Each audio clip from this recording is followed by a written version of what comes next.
യോഹന്നാന്റെ സുവിശേഷം. ആദിയിൽ വചനമുണ്ടായിരുന്നു, വചനം ദൈവത്തോടു കൂടെയായിരുന്നു, വചനം ദൈവമായിരുന്നു, അവൻ ആദിയിൽ ദൈവത്തോടു കൂടെയായിരുന്നു, സമസ്തവും അവനിലൂടെ ഉണ്ടായി, ഒന്നും അവനെ കൂടാതെ ഉണ്ടായിട്ടില്ല. അവനിൽ ജീവൻ ഉണ്ടായിരുന്നു, ആ ജീവൻ മനുഷ്യരുടെ വെളിച്ചമായിരുന്നു, ആ വെളിച്ചം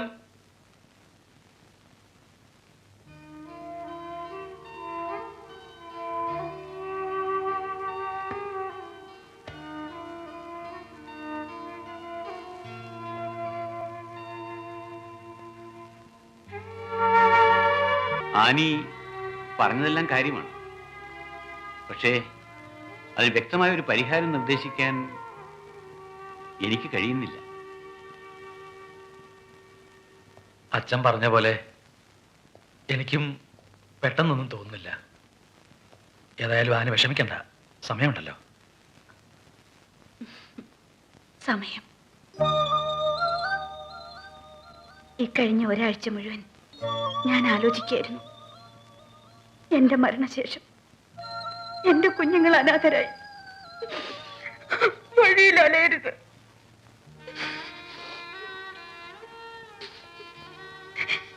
ഞാൻ കൂടി ഇല്ലാതാവുമ്പോ കിടപ്പാടം പോലും ഇല്ലാത്ത അവരും പിച്ചക്കാരും തമ്മിൽ എന്താ വ്യത്യാസം?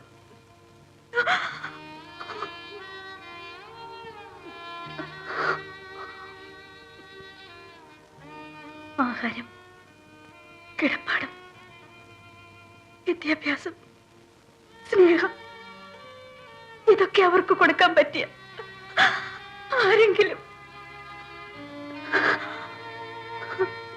നിങ്ങൾ എന്നെ സഹായിക്കണം.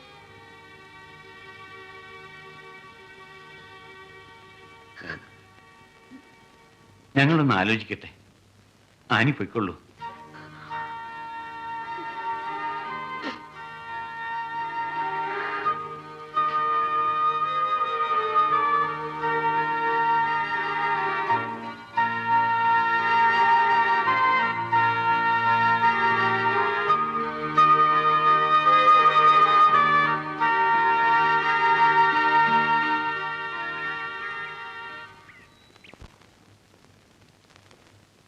ആനയുടെ പ്രശ്നം ഞാനും രക്തറച്ചനും കൂടെ ഒരുപാട് ആലോചിച്ചു. തീരുമാനമെടുക്കുന്നതിന് മുമ്പ് മുകളിലൊരു ഉപദേശം കേൾക്കുന്നത് തെറ്റില്ലല്ലോ എന്ന് വിചാരിച്ച് അരമനയിലേക്ക് എഴുതിയിരുന്നു. ഇന്ന് പിതാവിൻ്റെ മറുപടി വന്നു. നമ്മുടെ അതിരൂപതയില് സഭയുടെ വകയായിട്ട് 3 അനാഥ മന്ദിരങ്ങളുണ്ട്. അവിടെ ആവുമ്പോൾ പിതാവിന് കാര്യങ്ങളൊക്കെ നേരിട്ടറിയാവുന്ന സ്ഥിതിക്ക് കുട്ടികളുടെ സേഫ്റ്റിയുടെ കാര്യത്തിൽ പ്രശ്നമൊന്നുമില്ലെന്നാണ് രക്തറച്ചനും പറയുന്നത്. ഫുഡ്, അക്കോമഡേഷൻ, ഭാവിയിലേക്കുള്ള ജീവിതത്തിൻ്റെയും തൊഴിലിൻ്റെയും സാധ്യതകൾ, ഇതൊക്കെ അവിടെ വളരെ കൂടുതലാണ്. എനിക്ക് നേരിട്ടറിയാം. Saint George orphanage. ഓർഫനേജ് വേണ്ട, അത് വേണ്ട ഫാദർ. വിഷമിക്കാനൊന്നുമില്ല. ആനിയും ജോണിയും ജീവിച്ച സാഹചര്യങ്ങളല്ല ഇന്ന് അനാഥ മന്ദിരങ്ങളിൽ. ചെണ്ടകുട്ടി പാട്ട് പാടാൻ കുട്ടികളെ തെരുവിൽ ഇറക്കാറില്ല. കൃത്യമായ ഫണ്ട്സ്, വിദേശ സഹായം, തൊഴിൽശാലകൾ, എന്തൊക്കെ ഉണ്ടായാലും അനാഥ മന്ദിരം അനാഥരുടെ മന്ദിരമല്ലേ ഫാദർ? അവിടെ നാഥനില്ലല്ലോ. അതുപോലൊരു സ്ഥാപനത്തിൽ ജനിച്ചു വളർന്ന എനിക്ക്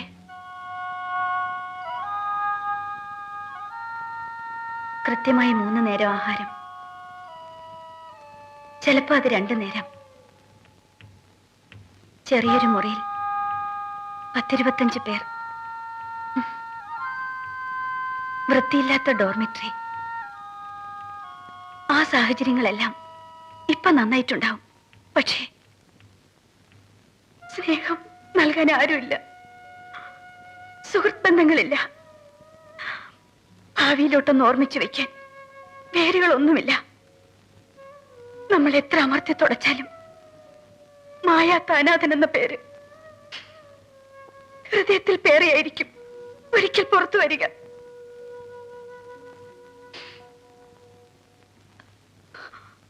ഫാദറിന് ഒരുപാട് ബന്ധങ്ങളൊക്കെ ഉള്ളതല്ലേ? എന്റെ കുഞ്ഞുങ്ങളെ ഓരോ വീടുകളിൽ എത്തിക്കാൻ പറ്റുമോ? വീടുകളെന്ന് പറയുമ്പോ അഡോപ്ഷൻ, കുട്ടികളെ ദത്തെടുത്ത് വളർത്താൻ താല്പര്യമുള്ളവരുണ്ടാവുമല്ലോ.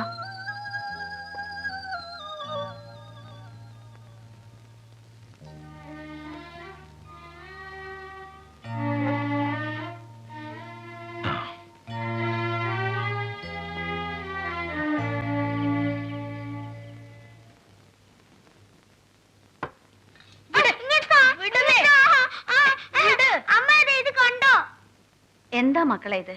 അത്താഴം കഴിക്കുമ്പോഴും വേണോ ഇങ്ങനെ വഴക്ക്? അമ്മ ഇവനൊരു മതി, കഷ്ണം മതി. കൂടുതലാ. മോന് വേണ്ടത് അമ്മ തരില്ലേ? ദാ.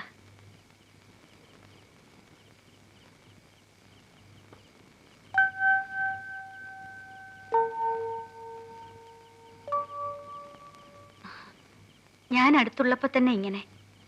അപ്പൊ പിന്നെ അമ്മ ഇല്ലാണ്ടായ ആരുണ്ട് നിങ്ങളെ വഴക്ക് പറയാനും നിയന്ത്രിക്കാനും ഒക്കെ? അമ്മ എങ്ങോട്ടേക്കാ പോണേ? പള്ളിയിൽ നിന്ന് കിട്ടുന്ന ശമ്പളം കൊണ്ട് നമുക്ക് ഇത്രയും പേർക്ക് കഴിഞ്ഞുകൂടാൻ പറ്റുമോ? നിങ്ങളും വളർന്നു വരികയല്ലേ. വട്ടപ്പാറ അച്ഛൻ അമ്മയ്ക്ക് വേറൊരു ജോലി ശരിയാക്കി തരാന്ന് പറഞ്ഞു. എവിടെയാ അമ്മേ? അത് കുറെ ദൂരെയാ, ജർമ്മനിയില്. അപ്പൊ ഞങ്ങളെയും കൊണ്ടുപോകത്തില്ലേ ജർമ്മനിയില്?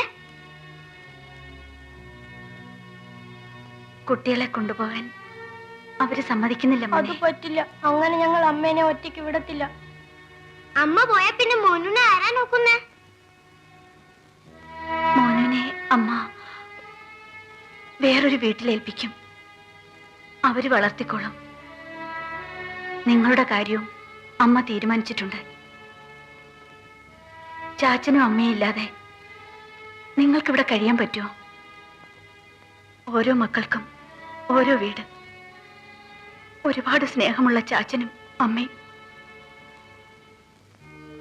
നല്ല ആഹാരം, നല്ല വസ്ത്രം, നല്ല സ്കൂള്. ഞങ്ങൾക്ക് വേറെ എവിടെയും പോണ്ട. അമ്മയുടെ കൂടെ കഴിഞ്ഞാ മതി.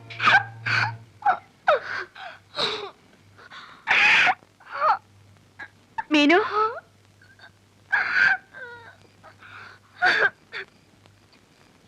എന്താ മോളെ? അമ്മ എന്തിനാ ഞങ്ങളുടെ നോണ്ട പറയുന്നേ? ജർമ്മനി പോവാന്നൊക്കെ സുഖമില്ലാത്തോണ്ടല്ലേ? അമ്മ മരിച്ചു പോവെന്ന് വിചാരിച്ചിട്ടല്ലേ?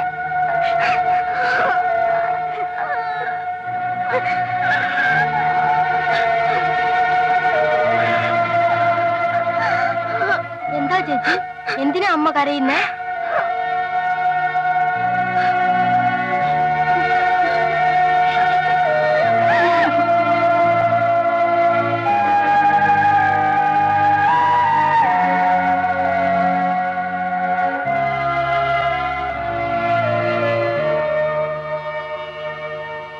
ഡോക്ടറല്ലേ ഇതൊക്കെ പറഞ്ഞത്, ദൈവമല്ലല്ലോ.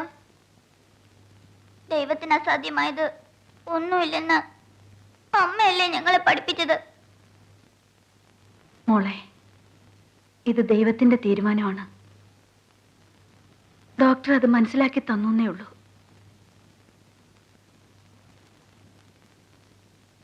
അമ്മ പോയാല് അമ്മയുടെ ആത്മാവ് നിങ്ങളെ ഓർത്ത് വിഷമിക്കരുത്. പള്ളിയിലും മഠത്തിലും ഒക്കെ വളർന്ന അമ്മയ്ക്ക് ഇപ്പോഴും വിശ്വാസമില്ലല്ലേ? ഞാനും പിള്ളേരും ഈശോയോട് ഒരുപാട് കരഞ്ഞു പറഞ്ഞു.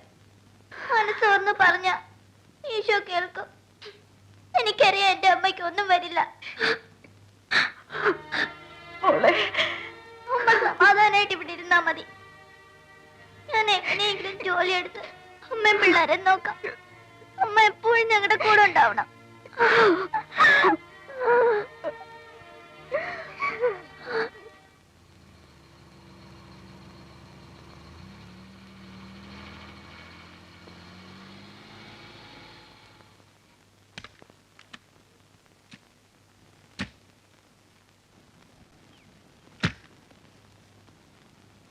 ആളാരാണെന്ന് മനസ്സിലായല്ലോ അല്ലേ?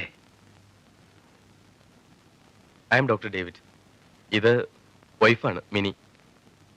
അകത്തേക്കിരിക്കാം. വരൂ. വരൂ. ഇരിക്കൂ. കുട്ടികളൊക്കെ എവിടെ? ഓ, സ്കൂളിൽ പോയി കാണും അല്ലേ?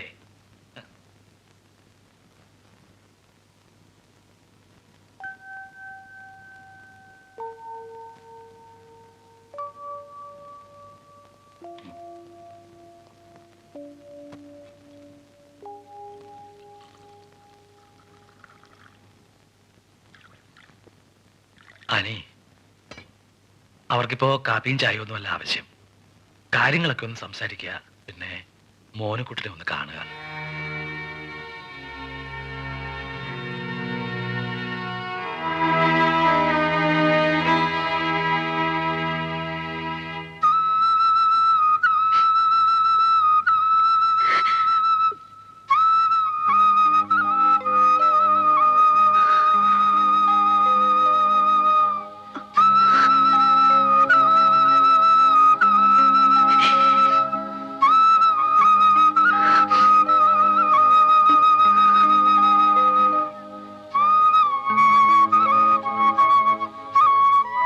ഉറങ്ങിയായിരുന്നല്ലേ? വാ മോനെ, പതുക്കെ പതുക്കെ.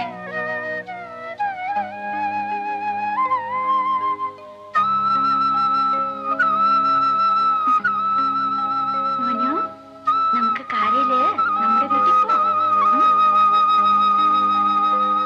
അങ്ങോട്ടും ഇങ്ങോട്ടും വല്ലതും ചോദിക്കുകയോ പറയോ പറ്റോ വേണമെന്ന് വെച്ചാൽ ഞങ്ങൾക്കൊന്നും പറയാനില്ല. ഇനി മിസ്സസ് ജോണിയാണ് തീരുമാനിക്കേണ്ടത്. നിങ്ങളെക്കുറിച്ച് എല്ലാം ഞാൻ ആനയോട് പറഞ്ഞിട്ടുണ്ട്. എങ്കിലും ചില സംശയങ്ങളൊക്കെ ആനയ്ക്ക് ബാക്കിയുണ്ടാവും.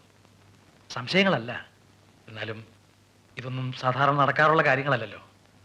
എല്ലാം ഒന്ന് ക്ലിയർ ചെയ്യാൻ വേണ്ടി മാത്രം. എന്ത് വേണമെങ്കിലും ചോദിക്കാം ഫാദർ. നിങ്ങൾക്ക് ഇപ്പോൾ കുട്ടികളില്ലെങ്കിലും ഭാവിയിൽ ഉണ്ടായിക്കൂടാ എന്നില്ലല്ലോ. സി മിസ്സസ് ജോണി, ഞാനൊരു ഡോക്ടറാണ്. ഒരു കുട്ടി ഉണ്ടാകാനുള്ള ഭാഗ്യം ഞങ്ങൾക്കില്ല എന്ന് ഉറപ്പായതിനു ശേഷമാണ് അഡോപ്ഷനെ കുറിച്ച് ചിന്തിച്ചത് തന്നെ. ഫാദറിനറിയാലോ.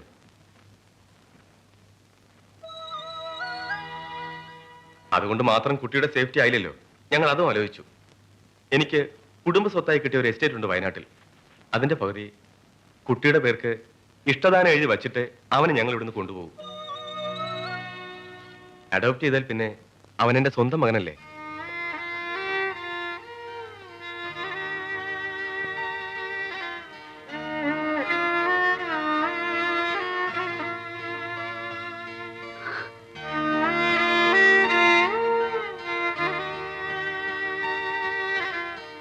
എങ്കിൽ പിന്നെ നമുക്കിന്ന് പിരിയാം.